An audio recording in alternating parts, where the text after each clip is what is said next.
तो यहाँ net electric field intensity at point P, इसका मतलब ये होता है P बिंदु पर परिणामी तीव्रता, P बिंदु पर परिणामी तीव्रता। तो कितना होगा बताओ मुझे। इसको लिखा मैंने E इक्वेटोरियल, वेक्टर लगाया ध्यान रखना। तो कितना है बताओ मुझे, E1 cos theta plus E2 cos theta. अब इन दोनों के ऊपर वेक्टर नहीं है। अब वेक्टर लगाने के लिए क्या करते हैं मुझे बताओ। E की जो डायरेक्शन है वो ऐसे है, देखो E वेक्टर डायरेक्शन वो ऐसे है और डायपोल मोमेंट डायरेक्शन कैसे, ऐसे। तो दोनों कैसे एक दूसरे के अपोजिट है। तो यहाँ आ जाएगा माइनस P कैप। इसी इक्वेशन को नाम दिया अपन ने थर्ड, समझ में आ गया होगा आपको आई थिंक। E इक्वेटोरियल अगर वेक्टर नहीं लगाते तो यहाँ इसको माइनस P कैप को लिखने की कोई रिक्वायरमेंट नहीं थी हमें, बट हमने यहाँ पर E वेक्टर लगाया है ताकि हम इस डेरिवेशन में फाइनल लगाने से यहीं से लेते चले, नहीं लास्ट में क्या करना पड़ता है अपन को लास्ट में वहाँ पर माइनस करना पड़ता है। ओके, अब चलते हैं। अब देखो बात ये आती है कि यहाँ पर E1 जो है वो मैग्नीट्यूड है, परिमाण है, यहाँ E2 जो है वो मैग्नीट्यूड है। तो E1 E2 को अपन चेक करते हैं कहाँ से मिल सकता है। इक्वेशन नंबर फर्स्ट देखो, इसमें E1 है, इसको अपन क्या लिख सकते हैं,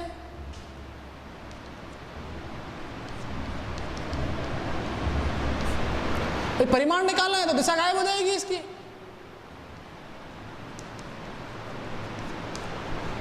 होगा नहीं होगा, तो क्या लिख सकते हैं इसको, खाली E1 भी लिख सकते हैं। इसका मतलब यही होता है E1, इसका मतलब यही E1 है। और वैल्यू कितनी है, KQ upon R square plus D square. यहाँ देखो नेक्स्ट वाला पार्ट E2 आया, क्या लिख सकते हो इसको, KQ D square plus R square. तो मैंने यहाँ पर लिखा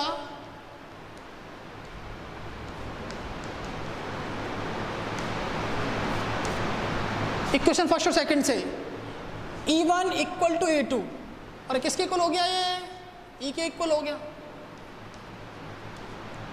इसको पुट करते हैं अपन, इनकी वैल्यू पता है ना अपन को, इसको पुट कर देते हैं अपन यहाँ पर। नाउ फ्रॉम इक्वेशन 3, समीकरण 3 से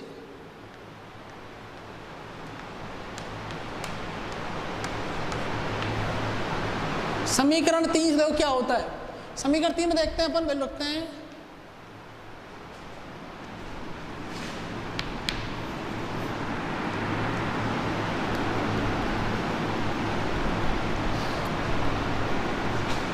इसको मैंने E1 लिखा cos थीटा। क्या इसके according E1 equal to E2 हो गया, तो E2 क्या लिख सकते हैं अपन, E1, और क्या आया माइनस P कैप। अब E1 की वैल्यू आपके पास में है क्या, मैं E1 वेक्टर की बात नहीं कर रहा, मैं E1 की बात कर रहा हूँ। E1 की वैल्यू कितनी है हमारे पास में, KQ upon R square plus D square. या अपन कहें E2 की वैल्यू भी उतनी है, तो E1 cos theta plus E1 cos theta कितना हो जाएगा, 2 E1 cos theta minus P cap. E1 की वैल्यू कितनी है, इससे कितना आ जाएगा, E1 की लिख सकते हैं अपन यहाँ पर, E1 इक्वल टू हो जाएगा KQ upon R square plus D square. इसको ठेका रख देंगे आप यहाँ पर, समझ में आया ना कहाँ से आया, परिमाण की बात कर रहा है, मैग्नीट्यूड की बात कर रहा है। नाउ E इक्वेटोरियल 2, E1 की वैल्यू है KQ upon R square plus D square. यहाँ से क्या आ गया, cos थीटा, यहाँ आया माइनस P कैप। इसको बनाया अपन ने इक्वेशन नंबर 4, इसको बनाते हैं 4, ये 5। अब यहाँ देखो इक्वेटोरियल 2 आ गया, E1 की वैल्यू यहाँ पर आ गई, cos थीटा आ गया, माइनस पी कैप आया। अब अपन चलते हैं cos थीटा की तरफ, थीटा पर आते हैं। तो यहाँ देखते हैं एक बार, इसको थीटा मान लो चाहे इसको थीटा मान लो, इससे निकाल दो इससे निकाल दो। cos थीटा क्या होता है? आधार बटे कर्ण बेस अपॉन हाइपोटेनियस। अगर ये थीटा है तो ये हो जाएगा परपेंडिकुलर, ये हो जाएगा बेस और ये हो जाएगा हाइपोटेनियस। होगा नहीं होगा? अरे यार सीधी बात है, आधार लंब और कर्ण। अब बताओ आधार कितना है, कितना है बताओ, डी। कर्ण कितना है, पी ए।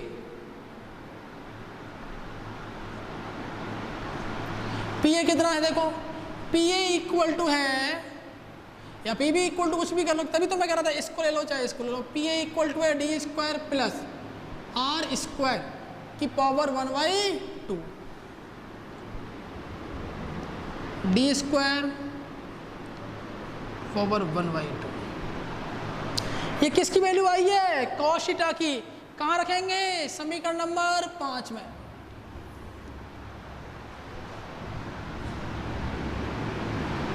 cos थीटा का मान समीकरण 5 में रखने पर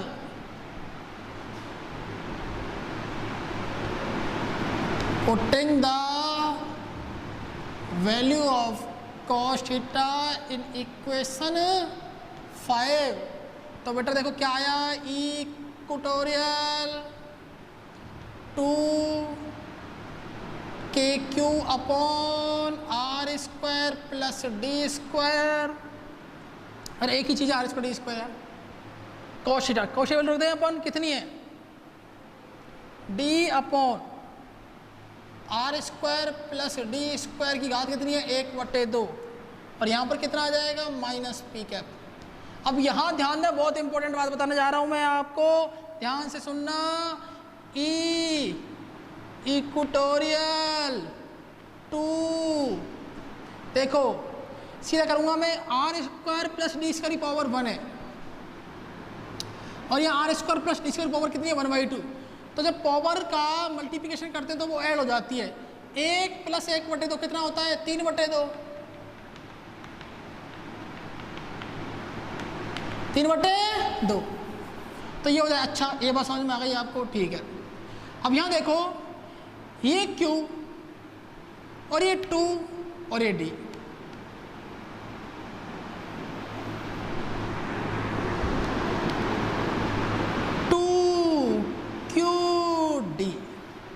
याद करो, 2D इंटू Q कितना होता है, P। तो सीधा लिख दूं मैं इसको, बिल्कुल सीधी सी बात है। 2 क्या बना सकते हैं इसको, Q इंटू 2D, तो ये हो जाएगा 2, यहाँ पर आ गया K, यहाँ पर आया K, 2QD 2QD कितना होगा, P। तो ये आ गया P। ये कितना आया नीचे वाला, R square plus D square की घात या पावर 3/2, और यहाँ आया माइनस पी कैप। अब मुझे बताओ क्या इस माइनस को मैं आगे ले आऊँ, आ सकता है, इस माइनस को मैं ले आया आगे।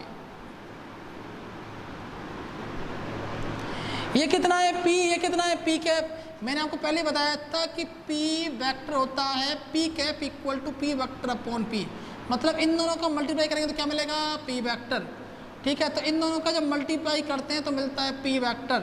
That means E equatorial equal to minus KP vector upon R square plus D square की घात 3/2। अब हमारे दिमाग में आता है एक चीज़ और लास्ट, कि आर स्क्वायर, आर बहुत बड़ा है, डी बहुत छोटा है। सिंपल सी बात है, बताता हुआ आ रहा हूँ मैं आपको पहले भी कि ये डी बहुत छोटा होता है, डी बहुत छोटा है।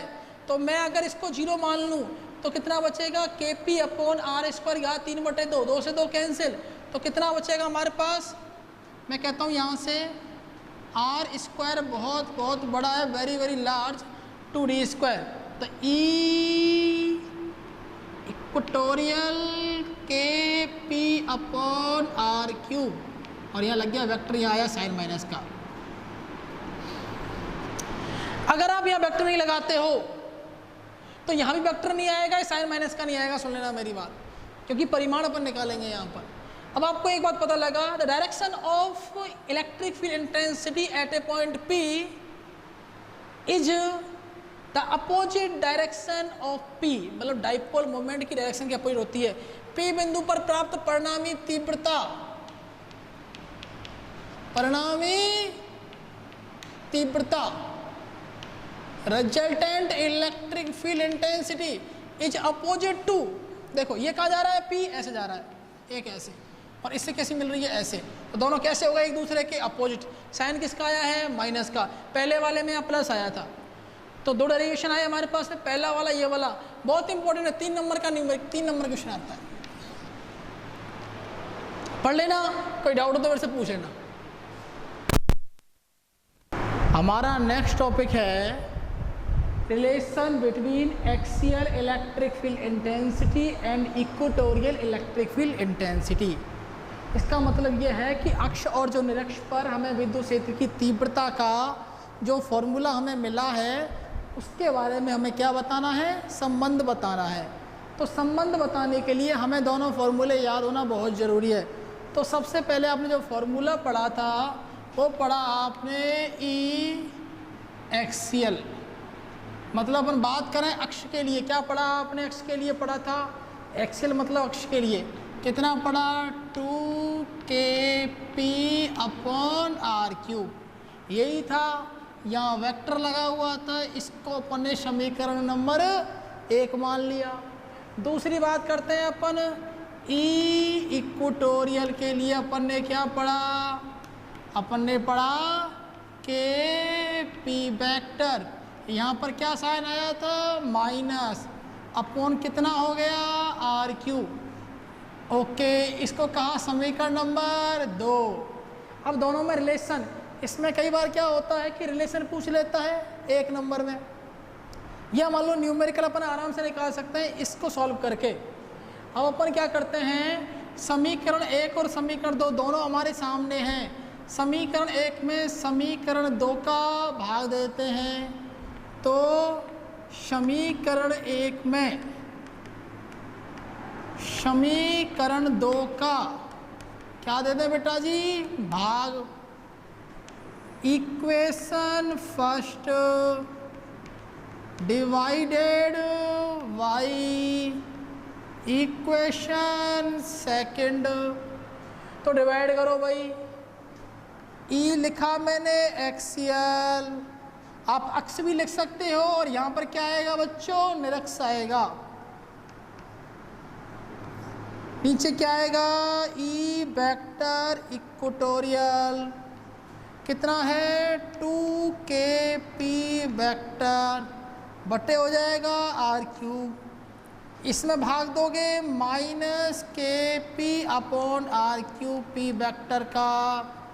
तो सॉल्व करेंगे तो कितना आएगा, सॉल्व करेंगे तो हमारे पास जो वैल्यू आएगी वो आएगी ई एक्सियल। पहले ये वाला पार्ट लिख लेते हैं, E equatorial, okay, 2kp upon are cube, r cube कहाँ चला जाएगा, ऊपर, kp कहाँ आ जाएगा, नीचे, साइन किसका आ जाएगा, माइनस का, माइनस इंटू प्लस क्या होगा, माइनस, kp से kp कैंसिल, आर क्यूब से आर क्यूब कितना बचा, 2, तो मैं लिख सकता हूँ E axial upon E vector equatorial कितना होगा, -2। मतलब अपन लिख सकते हैं कि E axial equal to -2 E vector equatorial. इसका मतलब ये हुआ, ध्यान रखें इस बात को, ये माइनस बेटा फिर वापस बता रहा हूँ वेक्टर के लिए आता है। अगर आप यहाँ लिखोगे ई एक्सियल, वेक्टर नहीं लगाओगे ऊपर, तो ये हो जाएगा ई एक्सियल बराबर -2 ई इक्वेटोरियल। ओके, यहाँ क्या आ जाएगा, माइनस हट जाएगा यहाँ से। अच्छा, इसका मतलब क्या है? इसका मतलब यह है अक्ष पर जो तीव्रता मिलती है वो निरक्ष पर तीव्रता के दोगुनी होती है। बात समझ में आ गई? यहाँ पर अपन कहें कि निरक्ष पर जो तीव्रता होती है वो अक्ष की तीव्रता क्या होती है, आधी होती है। ठीक है, इसको अपन ऐसे याद कर सकते हैं, ई एक्सियल बटे 2 इक्वेटोरियल। मतलब कहने का ये है कि जो इक्वेटोरियल पे जो मिलेगी तीव्रता, निरक्ष पे जो तीव्रता मिलेगी वो अक्ष की तीव्रता के भाग दे रहे हैं 2 का, आधी हो जाएगी, हाफ हो जाएगा। Electric field intensity at axial point is double two the equatorial point. Okay, ये टॉपिक हमारा खत्म होता है। नेक्स्ट टॉपिक पर शुरू करते हैं यही।